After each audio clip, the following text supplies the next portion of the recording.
பேசுகிறீர்கள். நல்ல தகப்பனே, மே துதிக்கிறோம். உமக்கு நன்றிப்பா. கர்த்தாவே சொல்லு, நாங்கள் கேட்கிறோப்பா. உங்களுடைய வார்த்தையை அறிவிக்க இந்த வாய்ப்பை நீங்கள் கொடுத்தீங்க, உங்களுக்கு நன்றிப்பா. அப்படியே இதை கேட்கின்ற யாவருக்கும் ஆசீர்வாதமாக இருக்க நீங்கள் உதவி செய்யுங்க. இந்த கிராஸ் டிவி ஊழியத்தையும் இதில் வேலை செய்கிற அனைத்து கண்மணி பிள்ளைகளையும் நீர் ஆசீர்வதிக்க வேண்டும். எல்லா தேவைகளையும் சந்திக்க வேண்டும். இந்த வார்த்தைகள் உலகமெங்கு பரவ வேண்டும். அதை மித்த மக்கள் பயனடைந்து உடைய ராஜ்யத்தை சுதந்திரிக்க பெற்றுக்கொள்ள வேண்டும். அடிமையை தாழ்த்தி ஒப்பு கொடுக்கிறேன் இயேசுவின் நாமத்தில், நல்ல பிதாவே, ஆமென். கர்த்தருக்கு ஸ்தோத்திரம். கர்த்தர் உங்களை ஆசீர்வதிப்பாராக. அருமையானவர்களே, இன்றைக்கு உங்களுக்கு தலைப்பாக தேவனுடைய வார்த்தையை கொடுத்திருக்கின்றேன். என் பிரியமே, என் ரூபவதியே, எழுந்து வா. வேத வசனத்தை உங்களுக்கு சொல்கிறேன். உன்னத பாட்டு 2வது அதிகாரம் 10வது வசனம். என் நேசர் என்னோட பேசி, என் பிரியமே, என் ரூபவதியே, எழுந்து வா. ஆண்டவருடைய பிள்ளைகளாகிய நம்மை தேவன் அழைக்கின்றார். என் பிரியமே, என் ரூபவதியே, நீ எழுந்து வா. ஏன் எழுந்து வர முடியல அப்படின்னா, அதுக்கு நான் உங்களுக்கு உன்னத பாட்டு 5வது அதிகாரம் அதில் 2வது வசனத்தை வாசிக்கிறேன். நான் நித்திரை பண்ணினேன், என் இதயமோ விழித்திருந்தது. கதவை தட்டுகிற என் நேசரின் சத்தத்தை கேட்டேன். என் சகோதரியே, என் பிரியமே, என் புறாவே, என் உத்தமியே, கதவை திற. என் தலை பனியினாலும் என் தலைமயிர் இரவில் பெய்யும் தூறலினாலும் நனைந்திருக்கிறது என்றார். தேவனுடைய அருமையானவர்களே, உங்களுக்கு இந்த உன்னத பாட்டில் உள்ள காரியத்தை இன்றைக்கு உங்களுக்கு சொல்லும்படியாக ஏவப்பட்டேன். கர்த்தருடைய ஆவியானவர் எனக்கு கற்றுக் கொடுத்ததை உங்களுக்கு நான் சொல்லுகின்றேன். இது கர்த்தராக இயேசு கிறிஸ்து தன்னுடைய மணவாட்டியை அழைக்கிற, பேசுகிற ஒரு உரையாடலாக இது இருக்கும்.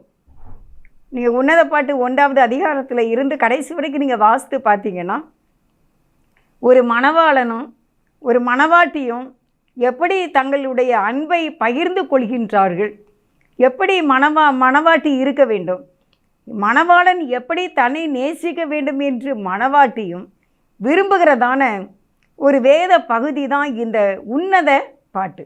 உன்னதனா என்னது? பரலோக ராஜ்யம், மேலானதுன்னு அர்த்தம். இந்த இதில் நம்ம பார்க்கும் பொழுது தேவன் கூப்பிடுகின்றார், என் பிரியமே, என் ரூபவதியே, எழுந்து வா. ஆனால் இவங்களுக்கு இந்த மணவாட்டி ஸ்தானத்தில் அவங்களுக்கு பேர் வச்சுருக்காங்க, சூலமித்தி அப்படின்னு பேர் வச்சுருக்காங்க. அப்போ இந்த சூலமித்தியை தேவன் கூப்பிடுகின்றார். அப்போ நீங்கள் இந்த 5:2 என்ன பார்த்தீங்க அப்படின்னா, அவங்க தூங்கிட்டு இருந்தாங்களாமா. ஆனால் அவங்களுடைய இதயம் விழித்திருந்தது. இதில் இருதயம்னு வரல, அதை நான் யோசித்து பார்த்தேன். இதயம் தான் இறைவன் தங்கும் ஆலயம், அது ஒரு மொழிபெயர்ப்பு. சரி, இப்போ இந்த இதயம் என்ன செய்தான்? விழித்திருந்தது. அவங்க தூங்கிட்டு இருக்காங்க. மைண்டு தூங்குது, மைண்டு ரெஸ்ட் எடுக்குது. ஆனால் இதயம் விழித்திருக்கின்றது. யாருக்காக? இயேசுப்பாவுக்காக. இயேசுப்பாவுக்காக இதயம் விழித்து அப்படியே ஆவலோடு கூட இருக்கின்றது. அந்நேரத்தில் தான் தேவன் கூப்பிடுகின்றார். என்ன சொல்கிறாரு? தேவனுடைய சத்தத்தை கேட்டேன் அப்படிங்காங்க. என் நேசரின் சத்தத்தை கேட்டேன். அதுக்கு ஆண்டவர் சொல்கிறார், என் புறாவே, அந்த 2வது அதிகாரத்தில் தான் இருக்குது. என் புறாவே, என் உத்தமியே, கதவை திற. கதவை திற.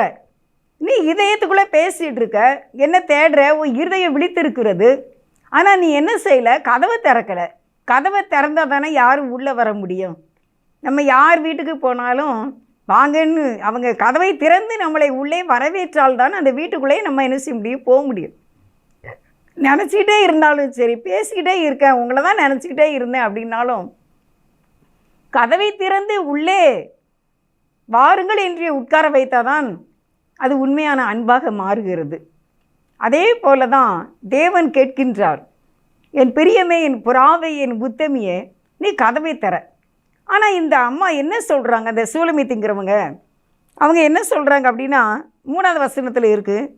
உன்னத பாட்டு 5வது அதிகாரம் 3வது வசனம். என் வஸ்திரத்தை கழற்றி போட்டேன், நான் எப்படி அதை திரும்பவும் உடுப்பேன்? என் பாதங்களை கழுவினேன், எப்படி அவைகளை திரும்பவும் அழுக்காக்குவேன் என்றேன். அருமையானவர்களே, அவங்களுடைய மனவாட்டியாக இருக்கின்றவர்கள் சொல்லுகின்ற காரியம் என்ன அப்படின்னா, நான் என்ன செஞ்சுட்டேன், என்னுடைய ட்ரெஸ்ஸெல்லாம் கலத்திட்டேன். அதாவது ஒருத்தங்க படுக்க போகும்போது இப்போ ஆண்கள் இருக்காங்கன்னா ஒரு ஃபேன் ஷர்ட்டு ஃபுல் ஹேண்டோடு என்ன செய்ய மாட்டாங்க, படுக்க மாட்டாங்க. அதே மாதிரி பெண்களும் என்ன ஒரு பெரிய பட்டு சேரி கட்டிகிட்டு படுத்து தூங்குவாங்க இல்லைல்ல. அதே போல் நான் என்னுடைய வஸ்திரத்தை என்ன கலத்தி போட்டு நான் நைட்டுக்கு நான் போடுற ஆடையை நான் போட்டிருக்கிறேன்.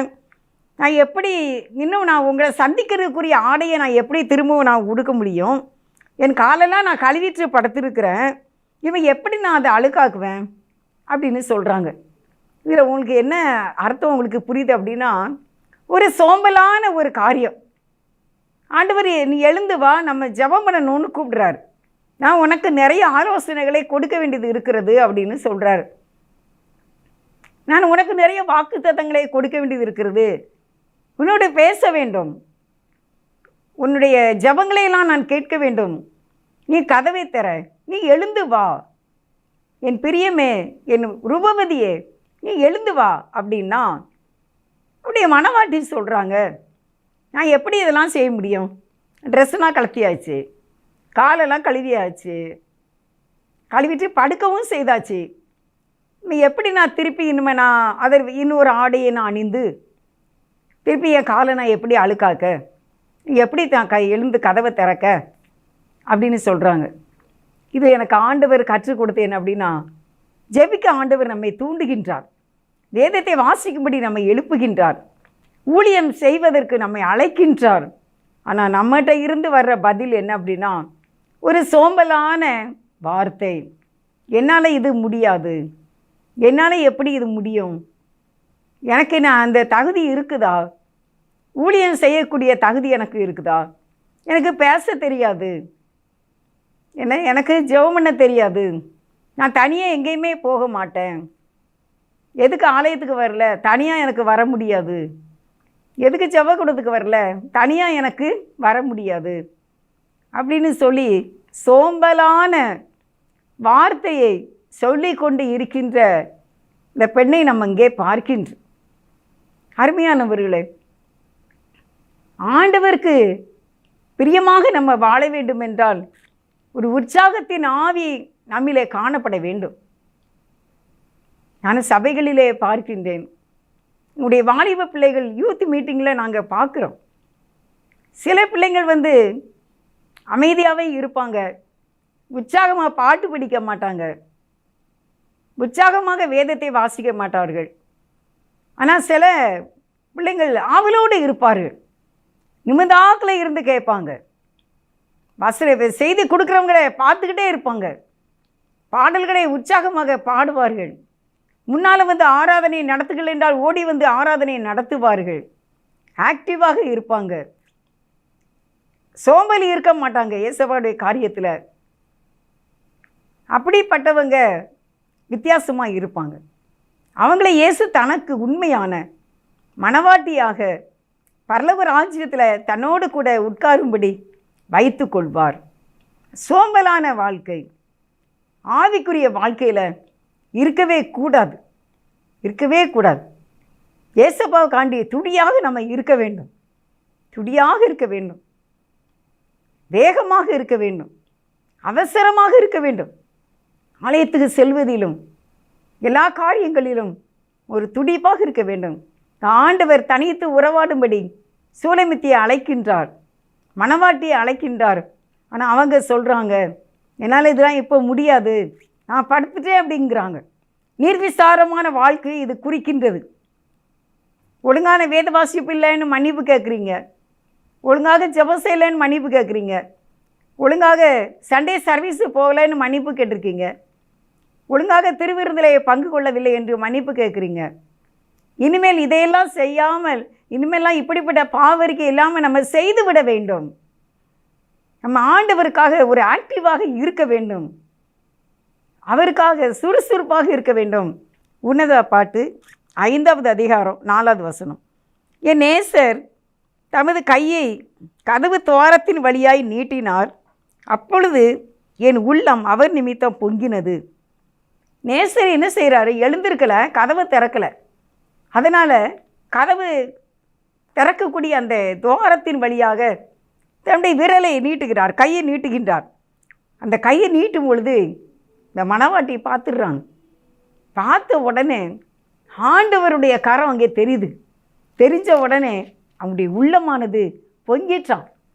என்ன சொல்லியிருக்கோம் அந்த கை அப்படின்னு சொல்லி நம்ம யோசித்து பார்க்கும்போது, நான் உன்னை நடத்தலையா, பாவங்களையெல்லாம் நான் மன்னிக்கலையா, என்ன நான் உன் கூட நான் இருக்கலையா, உன்னோடு நான் பேசி கொண்டிருந்தேனே, வரண கட்டு உன்னை மேற்கொள்ளாதபடிக்கு உன்னை நான் காப்பாற்றினேனே, நான் உனக்கு இவ்வளவாய் செய்திருக்கின்றேன், நீ என்னோடு வாழ்ந்திருக்கின்றாய், இப்பொழுது கதவு திறக்கலைய அப்படின்னு சொல்லி அந்த கை கதவு துவாரத்தின் வழியாக இருக்கும்போது அந்த கை விதமாக இந்த பெண்ணோடு பேசுகின்றது, இந்த மணவாட்டியோடு பேசுகின்றது. அருமையானவர்களே, நம்முடைய வாழ்க்கையில் கூட நம்ம சோர்ந்து போகின்றதான நேரங்களில் கர்த்தர் நமக்கு செய்த நன்மைகளை நினைக்க வேண்டும். நான் இப்போ வெளியே வரும்பொழுது நம்ம கதவை சாத்தணும்ல, கதவை சாத்திட்டு அப்படி வரும்போது என்னுடைய மனசுக்குள்ளே எனக்குள்ளே வருது என்னால் நம்ம தேவனுக்கு ஒரு நன்றி உள்ளவர்களாக இருக்க வேண்டும், மனிதருக்கும் நம்ம நன்றி உள்ளவங்களாக இருக்க வேண்டும். ஒரு மருமக மாமியார்கிட்ட சொல்வாளாமா, மாமியார் எப்போல்லாம் வெளியே கிளம்புறாங்களோ அப்போல்லாம் மருமகா சொல்கிற ஒரு வார்த்தை, அத்தை பவுடரை போட்டிங்களா, பவுடரை பூசுனீங்களா, அத்தை பவுடரை பூசிட்டு போங்க. அப்படியே அந்த மருமகா சொல்வாளாம்மா, எப்போ வெளியே கிளம்புனாலும் சரி அத்தை பவுட்ரு போட்டுக்கோங்க, மறந்துடாதீங்க, போகும்போது பவுட்ரு பூசிக்கோங்க அப்படின்ட்டு. அப்போ அவங்க அத்தை சரிம்மா அப்படின்னு சொல்லிட்டு பவுட்ரு பூசிக்கிடுவாங்களாமா. ஆனால் அவங்க ஒரு நாள் அவங்க அதை சொல்கிறாங்க, இந்த ஒரு வார்த்தைக்காகவாவது, இந்த ஒரு வார்த்தை என் மருமக சொன்னதுனால என்னுடைய ஆயுசு வரைக்கும் என் மருமகளை நான் நேசித்து கொண்டே இருப்பேன். இப்படி நீங்கள் உலகத்தில் கேள்விப்பட்டிருக்கீங்களா? அவங்க நினைப்பாங்களாம், எந்த ஒரு மருமக இப்படி சொல்லுவாங்களா, நீங்கள் வெளியே போகும்போது பவுடர் பூசிட்டு போங்க அப்படின்ட்டு. என்னோட மருமக இப்படி சொல்கிறாள, அதனால் என் ஆயுசு வரைக்கும் மருமகளுக்கு நான் நன்மை தான் செய்வேன், நன்மை செய்வேன், அவளை நான் ஆசீர்வதிப்பேன், தேவனுடைய நாமத்தினால் அவள் குடும்பம் நல்லா இருக்க வேண்டும் என்று நினைப்பேன், என் ஆயுசு வரைக்கும் நான் அவளுக்காக ஜெபிப்பேன் அப்படின்னு அந்த மாமியார் சொல்கிறாங்க. இன்றைக்கு பாருங்கள், தேவன் நமக்கு செய்த நன்மைகளை காட்டி கொண்டு இருக்கின்றார். இந்த கையை அவர் நீட்டும் போது அதான் அவருடைய கரங்களில் இருந்து வருகின்றது.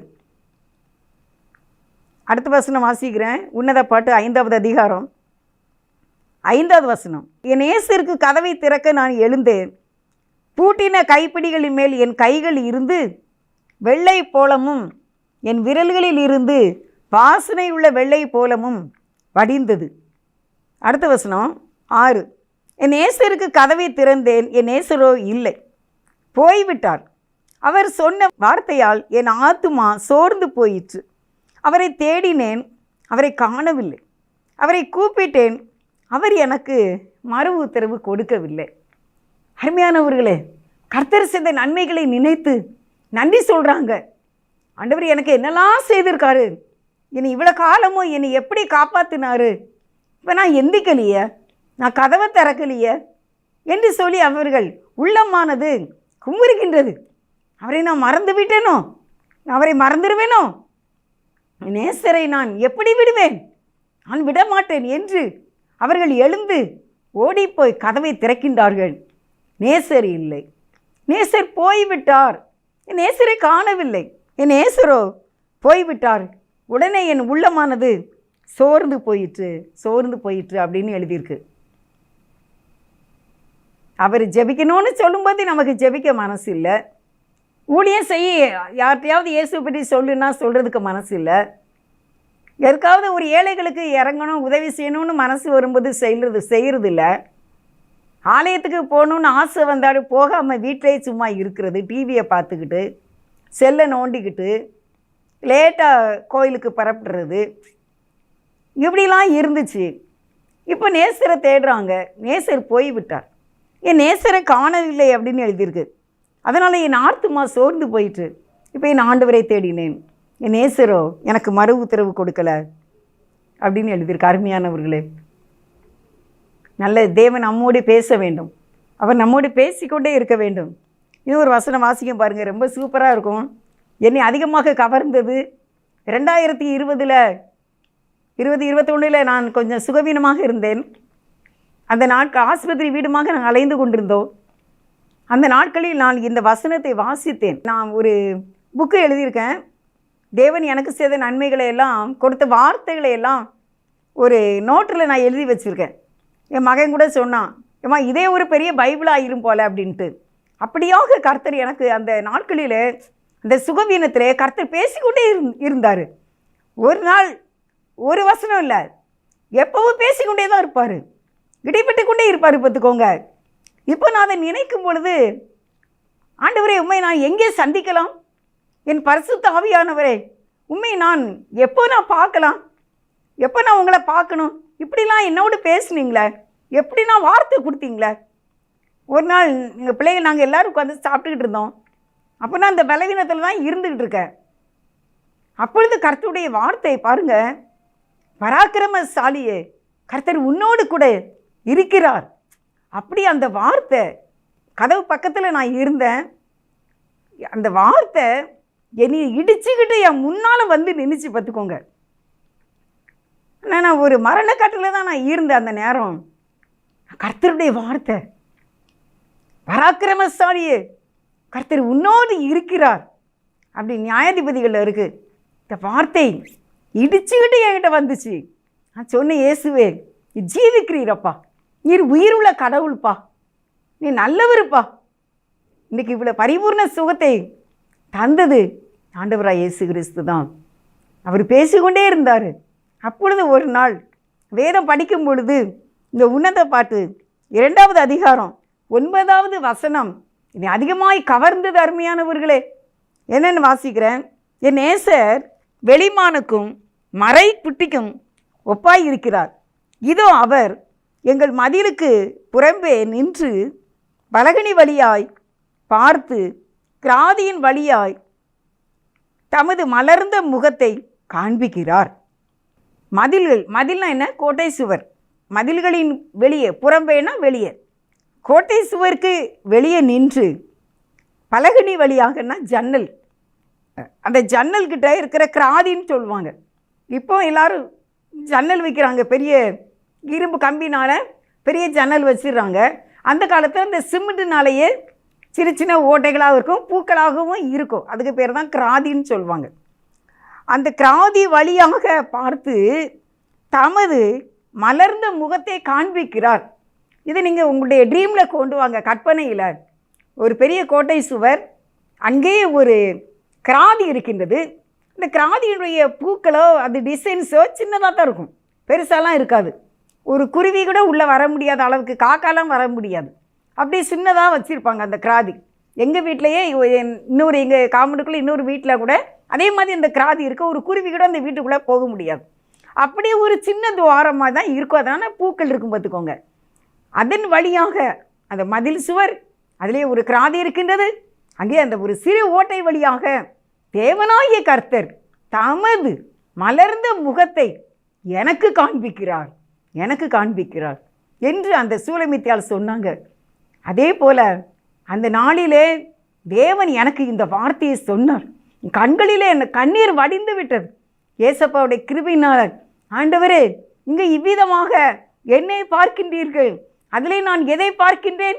மலர்ந்த முகத்தை பார்க்கின்றேன். என் இயேசுவின் மலர்ந்த முகத்தை நான் பார்க்கின்றேன்.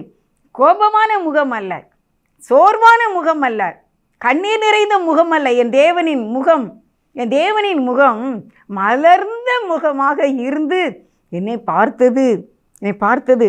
அப்போ சொல்கிறாரு 10வது வசனம், என் நேசர் என்னோட பேசி, என் பிரியமே, என் ரூபவதியே, எழுந்து வா, எழுந்து வா. என்ன ஒரு சந்திப்பு, என்ன ஒரு பாசம், என்ன ஒரு கிருபை. தேவனாகிய கர்த்தர், நான் எப்பவுமே உங்களுக்கு சொல்லிக்கிட்டு இருக்கேன், இந்த உலகம் தேவனுடைய ப்ரொடக்ஷன், கர்த்தருடைய தயாரிப்பு. நம்ம எல்லாம் தான், நம்ம எல்லாம் ஆண்டவருடைய தயாரிப்பு. இப்போ நம்ம இயேசுக்குள்ள, நம்முடைய இருதயத்துக்குள்ள ஒரு வளர்ச்சி காணப்படுகின்றது. இந்த வேத வசனத்தை கேட்டுக்கொண்டு இருக்கின்ற கீழ்ப்படுகின்ற உங்களுக்குள்ளே இருதயத்திலே உள்ளான மனிதனானது நாளுக்கு நாள் வளர்ச்சி அடைந்து கொண்டு இருக்கின்றது. இந்த தேவனை அதிகமாக அறிந்து கொண்டு இருக்கின்றீர்கள். உங்களை அறியாமலே நீங்கள் இயேசுவை கிட்டே சேர்ந்து கொண்டு இருக்கின்றீர்கள் என்று நான் விசுவாசிக்கிறேன். ஏனென்றால் இது மனித வார்த்தை அல்ல, இது கர்த்தருடைய வார்த்தை. நான் வாலிப வயதில் எத்தனையோ கதை புத்தகங்களை படித்திருக்கின்றேன். மாதம் மாதம் ராணி முத்து அப்படின்னு ஒரே கதை ஒரு புக்கு வரும், மாதம் மாதம் வந்துடும். ஆனால் எவ்வளவோ கதைகள், எத்தனை ஆண்டுகள் நான் கதை புத்தகம் படித்திருக்கின்றேன். நான் ஒன்றுமே இந்த அளவுக்கு டச் ஆகலையே. இந்த வாழ்க்கை பயணத்தில் அதோட எந்த ராஜாவும் ராணியும் எந்த கதாநாயகனும் கதாநாயகியும் என்ன கூட இடைப்படலை. ஆனால் இந்த வேதத்தை நான் 40 ஆண்டுகளுக்கு மேல் 50 ஆண்டு கிட்டக்க நான் வாசித்து கொண்டு இருக்கின்றேன். ஒவ்வொரு நாளும் எனக்கு அது புதுமையாக தான் இருக்கின்றது. இது கடலை விட பெரியதாக இருக்கின்றது இந்த வேதம். இப்பொழுது என் ஆண்டவர் தமது மலர்ந்த முகத்தை காட்டினார். எதுக்கு?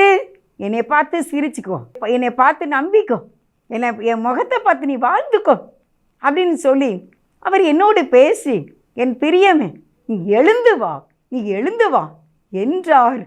அல்லேலூயா, அல்லேலூயா. இருதயம் களி கூறுகிறது, இருதயம் களி கூறுகிறது. அல்லேலூயா. யாரு நேசிக்காத நேசம், யாரு தராத பாசம் உங்களுக்கும் எனக்கும் ஆண்டவர் தருகின்றார். அவர் சொல்றாரு, தமது மலர்ந்த முகத்தை காட்டுகின்றார்.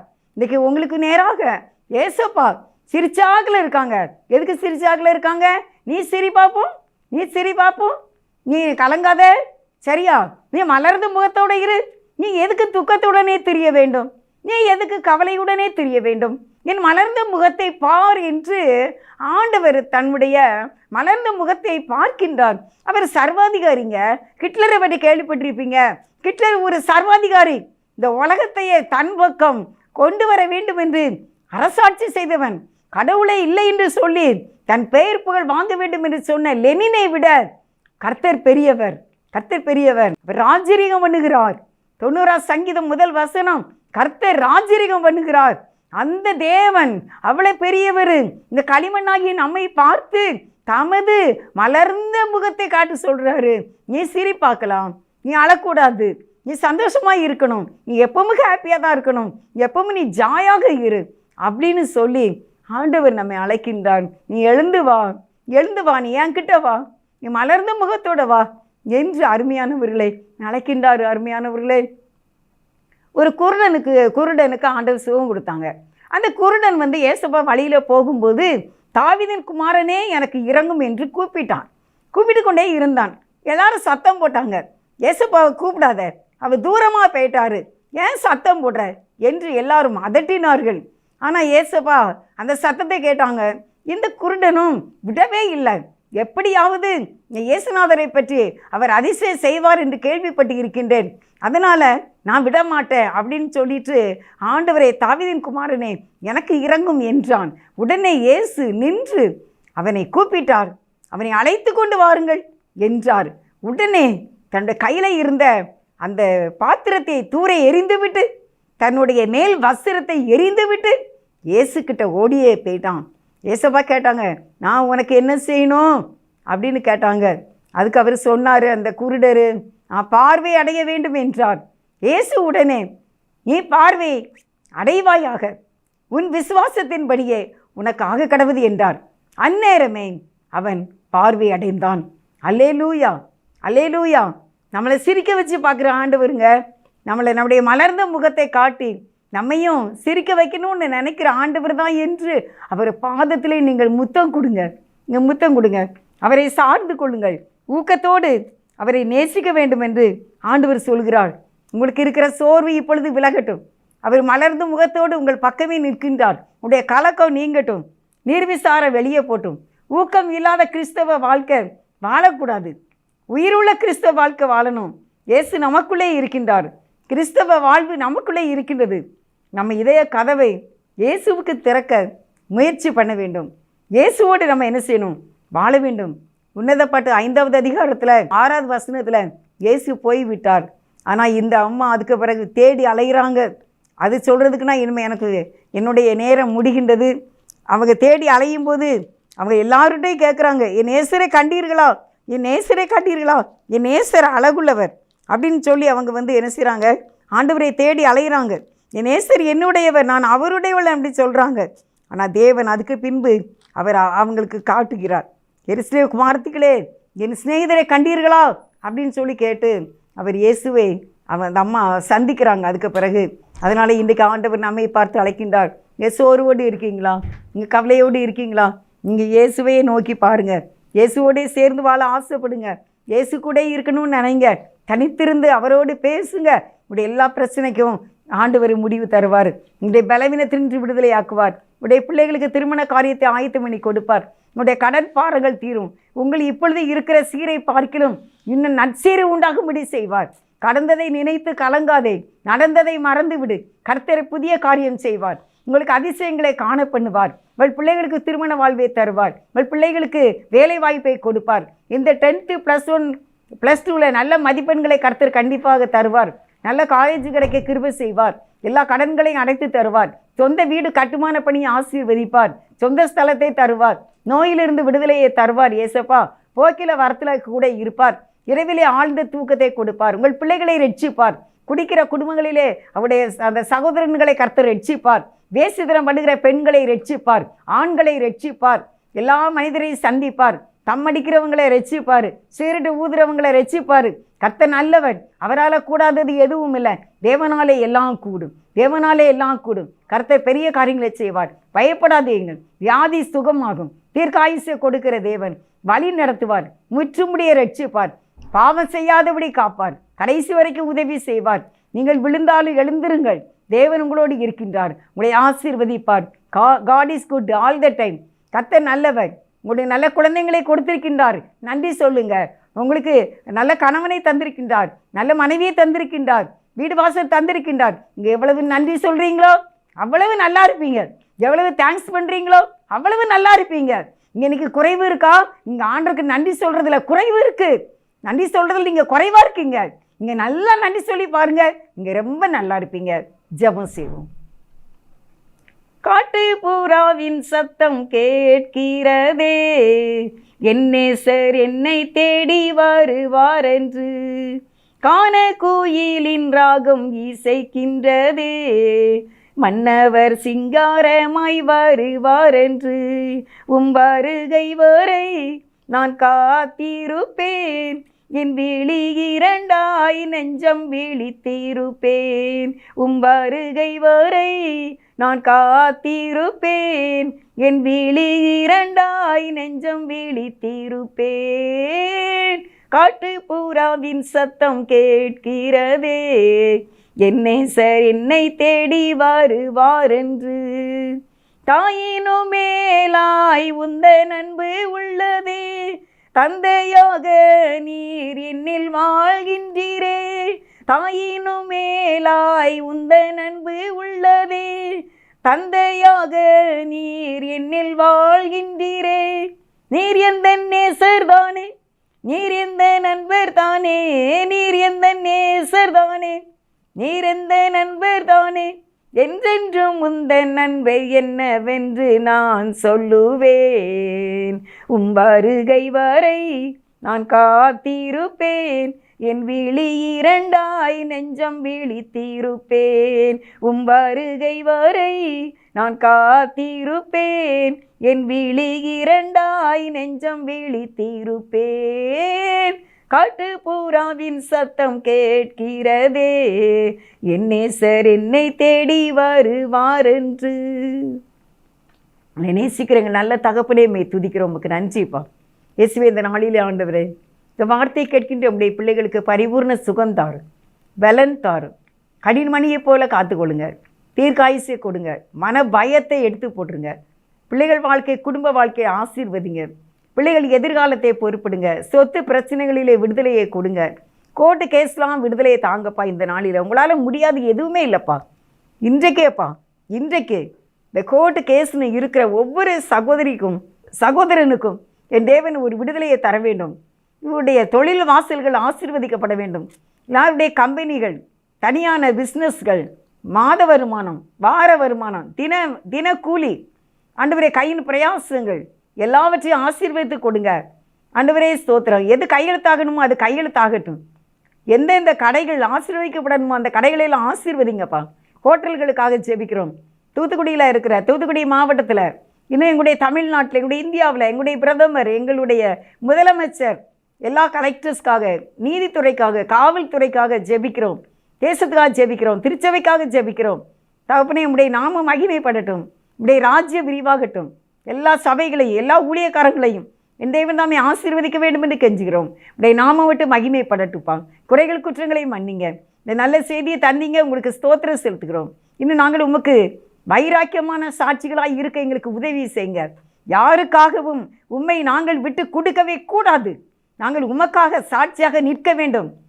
தாவீதை போல, சாத்ராக் மேஷாக் ஆபேத்தை போல, தானியேலை போல, ஆபிரகாமை போல, பவுலை போல நாங்கள் உமக்காக நிற்கக்கூடிய வைராக்கியத்தை, சாட்சியை எங்களுக்கு தந்துருங்க. ஆசீர்வதிங்கப்பா. உடைய வருகையிலே சந்திக்க எங்களுக்கு உதவி செய்யுங்க. வருகையிலே காணப்பட வேண்டும். இதை தாழ்த்தி அர்ப்பணிக்கிறோம். இந்த கிராஸ் டிவி ஊழியத்தை ஆசீர்வதிங்கப்பா. எல்லாருடைய பிறந்த நாட்கள், திருமண நாட்களை இந்த நாட்களிலே ஆசீர்வதித்து கொடுங்க. இயேசுவின் நாமத்தில் வேண்டிக் கொள்கிறோம், ஜீவனுள்ள நல்ல பிதாவே. ஆமென்.